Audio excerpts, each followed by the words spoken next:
গল্প মনে আসছিল। তো এই যে প্রথমে তিনটি আয়াত যেটা বলছি আল্লাহ, আলহামদুলিল্লাহ রব্বিল আলামিন, সমস্ত প্রশংসা কার? আল্লাহ।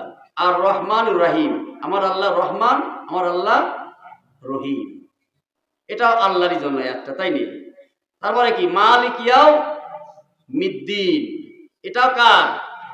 কিয়া আল্লাহ কিয়ামত দিনের মালিক, এই একটা আল্লাহরই জন্য। তারপরে এই যে মাঝে যে আয়াতটা, অর্ধেক আল্লাহর অর্ধেক বান্দা, দেখেন হ্যাঁ, অর্ধেক আল্লাহ, ইয়াকা নাবুদু, আমরা একমাত্র ইবাদত করি আল্লাহ, ইবাদতটা আল্লাহর জন্য হয়ে গেল। আয়াতের কিন্তু কেবল অর্ধেক পড়েছি, আর অর্ধেক হচ্ছে বান্দার। ওয়া ইয়াকা নাস্তাইন, আমরা একমাত্র সাহায্য চাই আল্লাহর কাছে, জোরে কোন সুবহানাল্লাহ।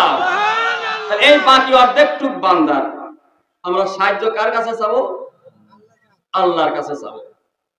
এক ফকির সারা জীবন ভিক্ষা করে, ভিক্ষা করে কোনোদিন বড় লোক হইতে পারে না। ভিক্ষা করে কেউ কি আর বড় লোক হয়? এখন কিন্তু হয়ে যাচ্ছে, অনেক জায়গায় দেখা যায় নেটে, অনেক ফকিরের বাড়ি থেকে 5 লাখ 10 লাখ 1 কোটি পর্যন্ত টাকা পাওয়া যাচ্ছে। তার একটা ব্যবসা, যেমন অনেক আলেম ওলামাগণ, বড় বড় বক্তাগণ এই ওয়াজকে তারা ব্যবসা বানায় নিয়েছে, ধর্ম ব্যবসা, ঠিক কিনা বলেন? গতকাল আমাদের মাহফিলের মাদ্রাসার সারারে দিন জালসা ছিল, আলেমদের নিন্দা করলে স্যাপ উপরের দিকে দিলে তো নিজের গায়ে আসে, কারণ আমরাও তো বক্তা ইনশাল্লাহ। যেমন ওই বর্তমানে বাংলাদেশে একজন শ্রেষ্ঠ বক্তা আমি তাকে বলি, সেটা হচ্ছে আপনার আমির হামজা। ভুল বললাম? এই আমির হামজা যে ওয়াজ করতে যা যদি একটু ভুল করে ফেলে, হ্যাঁ, পরে যদি তার মনে হয় এটা আমি ভুল করেছি, সাথে সাথে আবার সেটা বলে আমি অমুক দিন একটা ভুল কথা বলেছি, আমি মাফ চাই। এইরকম আলেম আছে দেশে, ভুল করার পরে মাফ চাওয়া। আমরা অনেক সময় মাফ চেতে চাই না, তাই না? মাফ চাইলে লজ্জা লাগে আমাদের, ঠিক কিনা কর? কিন্তু তিনি কিন্তু মাফ চায়। কোন আলেমদের কথা শুনে একটা কথা বলেছিলেন, শোনা কথা, পরে দেখলেন যে কেরে শোনা কথাটা ভুল, পরে সেটি তিনি মাফ চাইছেন, আমি একটা শোনা কথা বলেছিলাম, ওটা ভুল, এখন থেকে আমি তওবা করতেছি, কোনো শোনা কথা কব না। কারণ শোনা কথা কি বলা ঠিক? কর শোনা কথা অর্ধেক ভুল, অর্ধেক মিথ্যা, বুঝছেন? তো তিনি বললেন, ভাইরা শোনেন, আমাকে নিয়ে অনেক দালাল আমার নামে নাম দিয়ে মোবাইল করে টাকা কামাই করতেছে, খবরদার আপনারা দালালের শিকার হবেন না।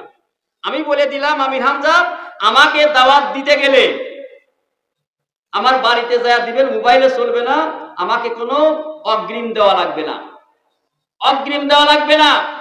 আমি টাকা নেব, কত দিবেন কন্ট্রাক্ট দরকার নাই, যাবো সেখানে আপনারা যেটা বিবেচনা করেন সেটাই আমার জন্য হালাল, এইটি আমার জন্য হালাল, জোরে কোন সুবহানাল্লাহ।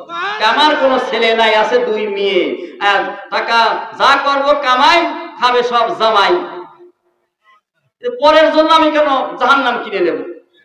ভাইরা আমার, আচ্ছা মৃত্যুর কি গ্যারান্টি আছে? কোন এই যে এক বক্তারা 1 বছর আগে 10,000 20,000 50,000 অ্যাডভান্স নিয়ে রাখে, মৃত্যুর কি গ্যারান্টি আছে? তার বলেন আছে? আমার কি গ্যারান্টি আছে?